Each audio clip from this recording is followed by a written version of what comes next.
Hello Sagittarius, welcome to Guru mind tarot. और ये reading है 18th मई से लेके 24th मई तक की। तो चलिए देखते हैं आपके लिए क्या मैसेजेस हैं इस वीक में एंड आप क्या एक्सपेक्ट कर सकते हैं। मैसेजेस फॉर सजिटेरियस, आप क्या एक्सपेक्ट कर सकते हैं लव में।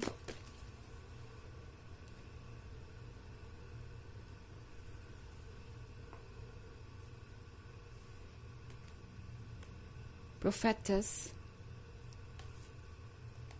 Ace of Swords, Temperance, Seven of Cups and Justice.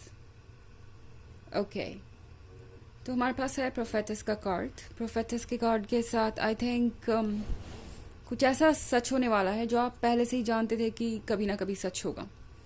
यहाँ पे मैं देख रही हूँ एक तरीके का चेंज, और ये चेंज आपके इस पर्सन के जीवन में आता हुआ मुझे नज़र आ रहा है, क्योंकि हमारे पास जस्टिस का भी कार्ड है। तो हो सकता है इस पर्सन ने आपको किसी पॉइंट पे हर्ट किया हो, किसी पॉइंट पे आपका दिल दुखाया और आपको अकेला छोड़कर चले गए कमिटमेंट देने के बाद। या फिर ये एक ऐसी सिचुएशन हो सकती है जहाँ इस पर्सन ने अचानक से ही आपको गोस्ट कर दिया हो, मतलब आपसे बात करना बंद कर दी हो और आप समझ ही नहीं पाए कि चल क्या रहा है। उस केस में प्रोफेटस का कार्ड कह रहा है कि जो आगे होने वाला है वो वैसा ही होगा जैसा कि आप सोच रहे थे या जिसका आपको इंट्यूशन था। अगर आपको ये लग रहा था कि इस पर्सन का कर्मा इन्हें एक दिन ज़रूर मिलेगा, या फिर एक ना एक दिन इस पर्सन को आपकी कमी ज़रूर खलेगी, इन्हें ज़रूर समझ में आएगा कि इन्होंने क्या लूज़ किया है और आपका दिल कितना दुखाया है, तो वो वीक आ गया है, वो दिन आ गया है फाइनली जब ये पर्सन जस्टिस से डील कर रहा है। यानी जस्टिस हो रहा है अपने तरीके से। यूनिवर्स इन्हें याद दिलाएगा कि इन्होंने क्या खोया है एंड इनकी क्या गलतियां हैं। जस्टिस का कार्ड हमें हमारी गलतियों को एक्सेप्ट करने के लिए कहता है, ताकि हम अपने कर्मास को पे करके सारे ब्लॉकेजेस को क्लियर करके एक नई शुरुआत कर सके। लगता है ये वक्त इस पर्सन पे बड़ा भारी है, इनके लिए कुछ भी डिसाइड करना बहुत मुश्किल हो जाएगा। इस वीक में ये पर्सन काफ़ी शर्मिंदा महसूस करने वाले हैं, इतना कि शायद खुद को ये अगर मिरर में देखें तो कुछ देर के बाद इन्हें लगेगा कि ये खुद को फेस नहीं कर सकते, इनके खुद के सवाल इन्हें परेशान करने लगेंगे। ओके, तो यहाँ मैं देख रही हूँ कि ये पर्सन काफ़ी शर्मिंदा नज़र आ रहा है मुझे इस वीक में, और इसी शर्मिंदगी के कारण ये पर्सन शायद आप तक आएगा नहीं। यानी कम से कम इस वीक में तो इस पर्सन के अंदर इतनी हिम्मत नहीं है कि वो आपको फेस कर सके और आपसे अपनी फीलिंग्स जाहिर कर सके। और टेम्परेंस के साथ इस पर्सन के अंदर जो चेंजेस आ रहे हैं वो काफ़ी स्ट्रॉन्ग चेंजेस हैं। ये पर्सन अंदर तक इन चेंजेस से हिल चुका है, कह सकते हैं कि ये एक जीवन बदल देने वाला चेंज है। और इस पर्सन को ये रियलाइज हो रहा है कि आपने जो कुछ भी इनके लिए किया था वो बिल्कुल प्योर इंटेंशन से।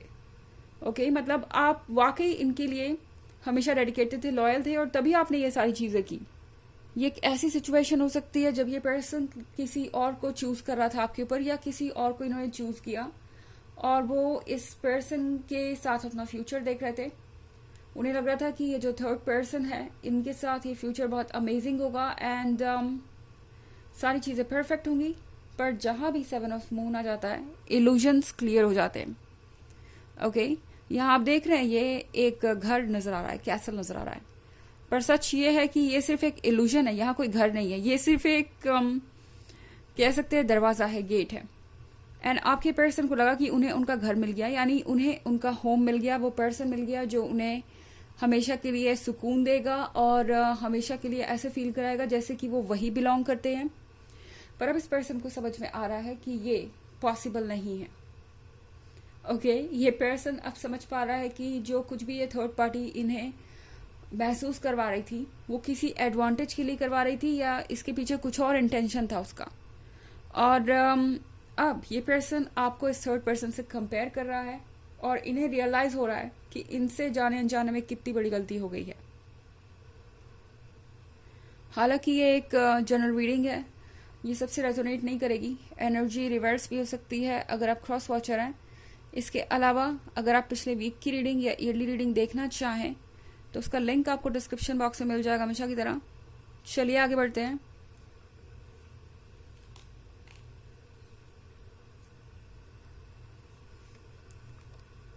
Ace of Sun,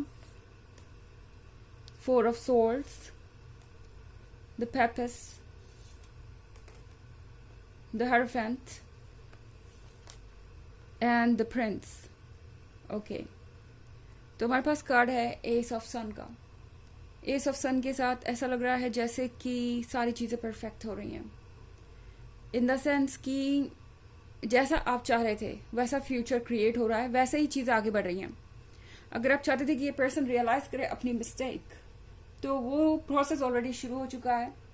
यूनिवर्स इन्हें अब इनके कर्मा वापस कर रहा है, तो इन्हें समझ में आ रहा है कि आखिर इन्होंने कितना बुरा आपके साथ किया था जब खुद के साथ वो चीज़ें हो रही हैं।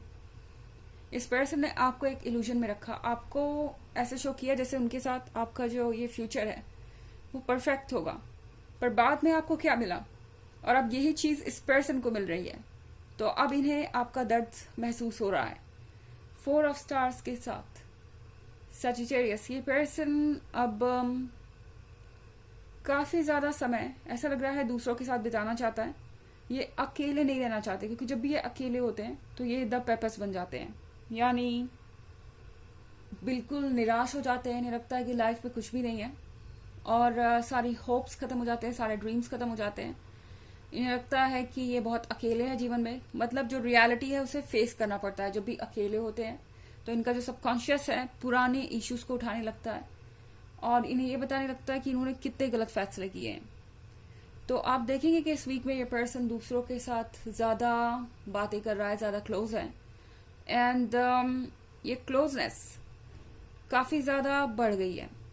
आपको लगेगा कि आजकल ये पर्सन कुछ ज़्यादा ही समय दूसरों के साथ बिता रहा है, बट यहाँ पे ये पर्सन सिर्फ कोशिश कर रहा है अपने स्ट्रेस को मैनेज करने की।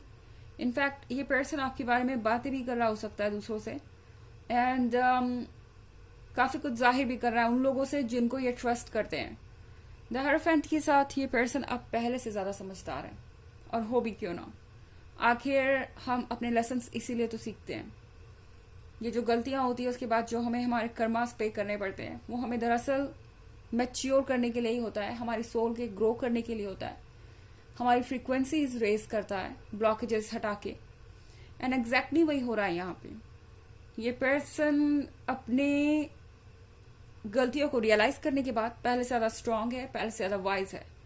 और यहाँ पे प्रिंस के कार्ड के साथ ये पर्सन आपको एक टोटली डिफरेंट लाइट में देख रहा है। उन्हें ऐसा लग रहा है कि आप एक परफेक्शन है और उनके लिए बिल्कुल सुटेबल है। ये पर्सन ये भी रियलाइज कर पा रहा है कि जैसे उनके अंदर चेंजेस आए हैं वैसे आपके अंदर भी कुछ चेंजेस आए हैं। आप काफ़ी हद तक हील्ड नज़र आ रहे हैं उन्हें ऐसा लग रहा है कि आप अपने वर्थ को पहचानने लगे हैं वक्त के साथ। अब आप उन लोगों में से नहीं है जो बस यूं ही बैठकर कंप्लेन करते रहेंगे या रोते रहेंगे या फिर एक जगह स्टक रहेंगे। इस पर्सन को ऐसा लगता है कि आप धीरे धीरे आगे बढ़ रहे हैं, एंड यहाँ पे प्रिंस के कार्ड के साथ इस पर्सन को लगता है कि अब आपको अपना सेल्फ वर्थ पता है, और जब भी वो ये फैसला लेते हैं कि उन्हें आपके पास वापस आना है, उन्हें ये रियलाइज करना होगा कि उन्हें आपको आपका वर्थ देना होगा। वो आपके साथ वही पैटर्न बार बार रिपीट नहीं कर सकते, वो आपके साथ वही बिहेवियर बार बार नहीं रख सकते। ओके, चलिए देखते हैं आपके लिए ऑरेकल मैसेज क्या है।